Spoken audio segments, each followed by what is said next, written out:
Malacanang reassured that officials involved in the rehabilitation of areas affected by Super Typhoon Yolanda, including rehabilitation czar and former Senator Panfilo Lacson, are doing their homework.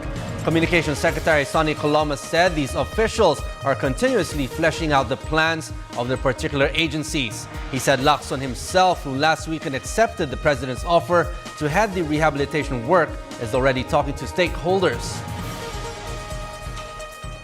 Meron pong inilatag na rin na rehabilitation program para sa Typhoon Pablo affected areas. Meron pong Task Force Pablo na pinangungunahan ni Cabinet Secretary Jose Rene Almendras.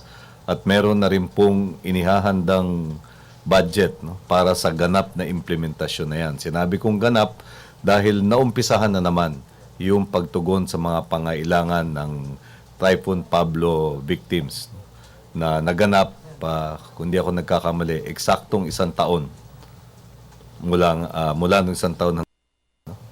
It struck Davao Oriental and Compostela Valley on December 4, 2012.